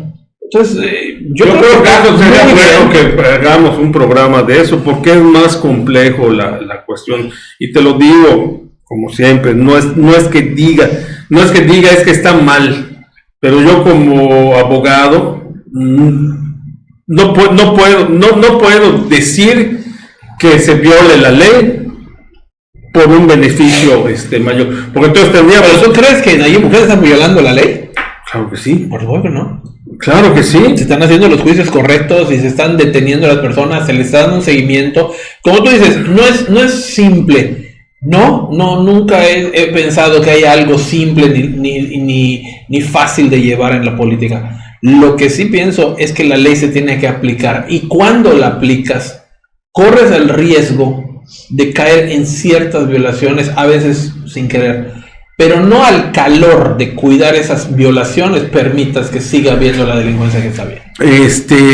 Es correcto, pero se cometen violaciones. ¿Tú crees que, por ejemplo, un policía de los Estados Unidos, que cuando detiene a una persona y le pide que arroje el arma, y la persona no lo hace, y la orden es tirar a matar, no es una violación? No es lo mismo. O sea, es una violación. No es lo mismo. Han matado, los policías norteamericanos han matado gente, sí, pensando que es un arma, y a veces es un pedazo de pan. Sí, estoy de acuerdo. Volvemos a ello. La ley se tiene que aplicar, y yo realmente prefiero un presidente que entre a aplicar la ley, aunque se lleve ciertas personas, pero la aplica y marca un ejemplo. El Salvador, por primera vez en su historia, está teniendo una seguridad brutal y están entrando inversiones. Está entrando inversiones. Nada más la semana pasada entraron casi 350 mil millones de dólares que jamás de su vida iban a entrar a El Salvador bajo el esquema que estaba. Lo que quieras, los argumentos y las loas, lo que quieras, pero es una violación a los derechos humanos. Aquí en China. Pero ¿quién viola primero los derechos humanos? Bueno, ¿qué es primero, el huevo o la gallina? Las guerras. Lo que quieras. No ninguna guerra estuviera justificada. Mira, en la Segunda Guerra Mundial se argumentó no responderle a Adolf Hitler para que no hubiera violaciones a los derechos humanos, haciendo un combate de una Segunda Guerra donde acaba de y ve como todo lo quieras. Podemos hablar desde la época de los persas hasta la fecha actual. Es una violación de derechos humanos. Está bien, está mal, eso es otra discusión. Es necesario, es lo que te digo, es algo complejo para es complejo, porque ¿sabes qué es lo que pasa? Ese argumento precisamente agarra a mucha gente para violar la ley y decir qué es mejor o qué es peor. Y así se cometen también muchas barbaridades en nombre de la justicia. Déjame decirte que las peores salvajadas en el mundo se han cometido en nombre de la justicia. Pero como estamos en este país, en este momento, yo prefiero 1000 veces definitivamente como cuando estamos en la carretera y nos para un retén y a dónde vas y dónde vives y demás, te molesta, pero es necesario. Sí. Pero tampoco no es que digas, haz de cuenta, chispas, tú eres una persona, el ingeniero David Ricalde, pues está lleno de tatuajes. Es un salvatrucha, te meten al bote y allá sí, no, porque eres un desgraciado y tú mataste muchas gentes. Cuando no es así, corres el riesgo de también aplicar en esos criterios a gente inocente que no tiene nada que ver. Allá entran los esquemas de investigación, allá entran los esquemas de deportación. A ti te consta. ¿Qué te imaginas? ¿Te consta que esos sistemas sí lo están haciendo? Obviamente se acabaron los que y metieron todo el mundo al bote. Hay un estudio realizado incluso por la ONU que la realizó a finales del año pasado, en la cual no pudieron demostrar, a pesar de que acudieron a los lugares salvadoreños, no pudieron demostrar que la gente que estaba metida en estas cárceles fue inocente. Es más, sí pudieron demostrar que eran culpables.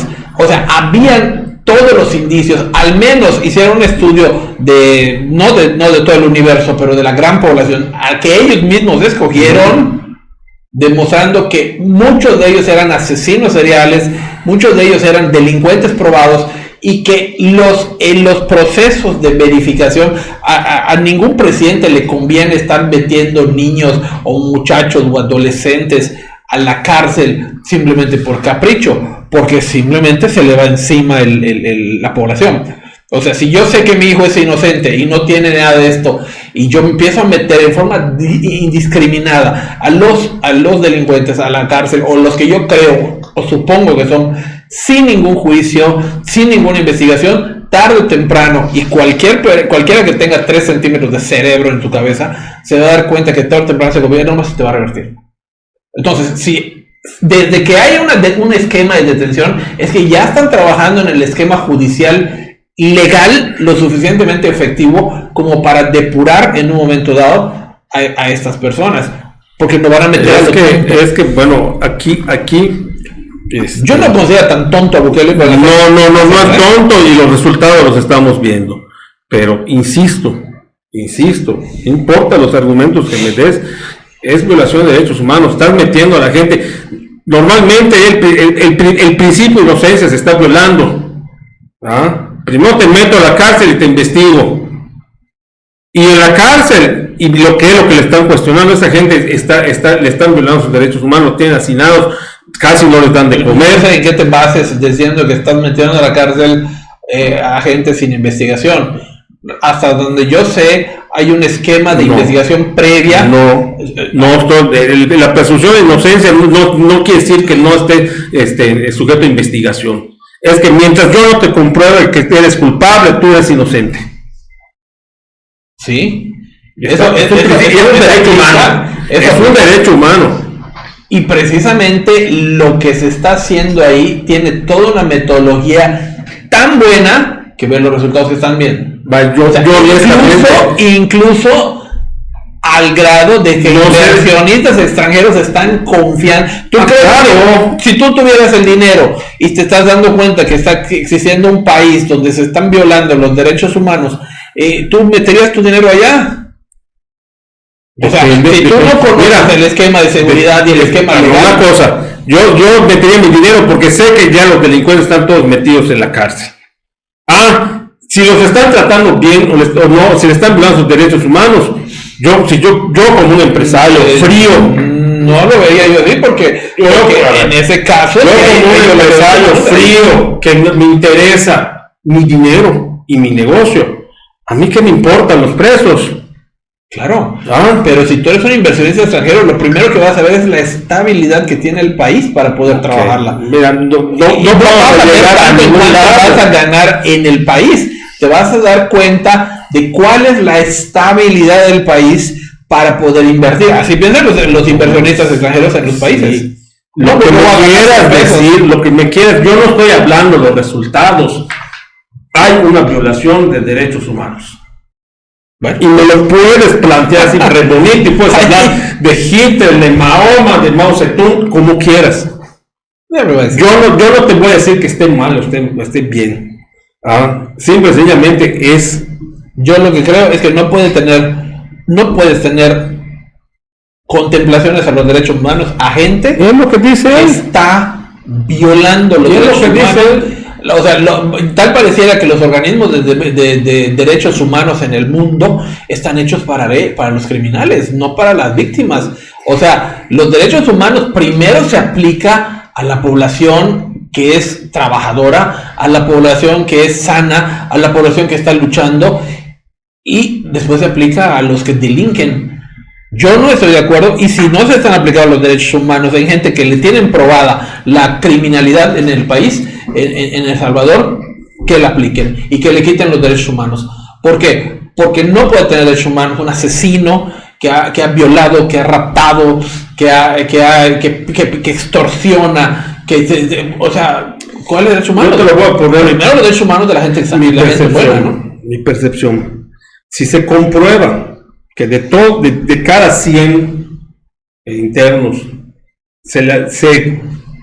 hay un inocente que se le aplicó ese criterio y por aplicarle esos criterios está en la calle y está sufriendo, está mal el sistema. Que se aplique la ley también a ese tipo de cosas. O sea, el problema es que no es fácil, lo que me estás diciendo no es fácil. No es fácil. Estás hablando de que... pero bajo el argumento de que no es fácil, la gente no actúa y ve cómo nos está yendo en este país. No, sí, porque el gobierno no actúa, pero es que aquí estamos en el otro lado de la moneda. De alguna manera. No solo no actúa. Por eso te digo que es admirable. Y estás hablando de un país que hace 10 años era el país más peligroso del mundo, después de los países en guerra. Estás hablando de que El Salvador era considerado hace 10 años un país mucho más peligroso, tan peligroso como México. O sea, vamos, claro, el país más pequeño y eso permite mayor maniobra. Pero no estás hablando de un trabajo históricamente realizado. Estás hablando de acciones que se han tomado en los últimos 2 años, que son los años que ha estado Bukele en este momento. O sea, en 2 años tomó acciones de presidente de El Salvador de forma enérgica, y la gente que está en El Salvador, que está comentando, está viendo los resultados. Si definitivamente eso implica... Definitivamente yo creo que el pueblo salvadoreño, por lo que hoy está feliz. Feliz y felicidades. Y muchas felicidades. Yo no estoy diciendo si está bien o está mal. Desde el punto de vista jurídico, hay violación de derechos humanos. Así simple y llano. Posiblemente. Entonces, esto es lo que tú digas, es que sabes que si yo conecto esto entre internet se prende mi máquina. No, pero es que Tesla inventó uno que no tiene cables y que no sé qué. No lo sé, la energía se la recibe y lo prende. ¿Cómo? Es otra cosa. Es violación de derechos humanos. Si hay esas violaciones de derechos humanos, y ojalá se puedan corregir, pero dado los resultados que están exigiendo, si ese es el costo de obtener un país con una libertad, con una seguridad, con una tranquilidad para trabajar, sin que maten a tu hija o a tu hijo, sin que vengan y extorsionen tu negocio, sin que secuestren a uno de tus familiares, sin que te roben tu auto en la calle, sin que te metan un balazo. Definitivamente. Bienvenido esos pequeños errores. Definitivamente. Porque el ser humano en sí y per se no es perfecto, así que va a estar muy difícil que encontremos un esquema totalmente perfecto. Nunca, el equilibrio nunca lo vamos a encontrar. Muy difícil. Porque la balanza siempre va para un lado, para otro, pero nunca lo vamos a encontrar. Definitivamente. Yo siento que es correcto, ya a cuestión personal. Ok, lo que está haciendo, sí, están viendo los resultados. Hace no sé cuántos días que no hay un asesinato en El Salvador. Así es. Así es. Yo no veo que es violación de derechos humanos. Además de un manejo extraordinario que tuvo en la pandemia, armando uno de los hospitales más innovadores del mundo en 2 meses que lo hizo. Pero, en fin, muchas felicidades al presidente de El Salvador. Al Salvador, felicidades a todos los salvadoreños por estar con estos cambios. Para nosotros, felicidades y ojalá. Tengo amigos salvadoreños. Sí, tengo amigos salvadoreños. Qué bueno. Y les mando ahí y que viven allá además. Y que viven allá además, y que ojalá y alguna vez sintonicen y nos logren ver. Dile a Bukele que ya le... Ya le hablé a Bukele. Ándale, lo vamos a traer. Basta. ¿No? ¿Quién que traigamos a Bukele? Pongan a ver quién que traigamos a Bukele aquí al programa. Felicidades. Cintia, ¿tenemos algún comentario final? No, ya se durmieron todos. Sí, hablando un poquito de lo del lenguaje maya, Raquel Paloma nos dice: Ishmael es desganado o flojo. Ishmael, ¿es así? Ishmael. Sí, Ishmael. Le pongo a hablar de Ishmael porque no quiere nada. Despierto que todo esto es así. Estoy Ahí está. Estás Ishmael. Pero muy bien. Perfecto, licenciado. Pues muchas gracias. Hoy fue buena la polémica política. De vez en cuando hay que hacer esas controversias. Cada quien tiene su forma de pensar. Cada quien tiene su respaldo de datos acerca de las situaciones y por algo lo hace, ¿no? Pero bueno, Miguel, él tiene otros datos. Él tiene otros datos, sí, como dicen allá, cada quien tiene sus datos. Ahí está, yo tengo otros datos y tú tienes otros datos, así que todos tenemos otros datos. En este país todo el mundo tiene sus propios datos y todos tenemos otros datos. Miguel, nos despedimos. Gracias. Claro, David, buenas noches. Gracias, buenas noches. Nos despedimos. Carla, muchas gracias por estar con nosotros. Buenas noches, hasta la próxima. Gracias por estar con tus porras allá. Está tirando porras, Carla. No está tirando porras. No. Bueno, gracias, Cintia Benfil. Gracias, Cintia, por permitirnos toda esta transmisión y todo el despliegue técnico. Muchas gracias. Nos vemos, buenas noches. Recuerden seguirnos también en nuestro canal en YouTube y también en Facebook. A partir de este tiempo ya pueden apoyarnos con estrellas también. Ahí están las estrellas de Facebook. Ahí está. Pero sobre todo, muchas gracias a usted. Gracias por sintonizarnos. Gracias. Ponga su opinión allá. Para nosotros es importante saberlo. Saber qué piensa de todos estos temas. Qué piensa de lo que estamos viendo. Si tiene dudas, también comuníquese con nosotros. Con mucho gusto les podremos orientar. Y estamos listos para que la próxima semana volvamos a estar con ustedes para saborear otro tema de este querido y hermosísimo estado, península de Yucatán. Gracias, nos vemos la próxima semana. Buenas noches, descansen, feliz puente, diviértanse.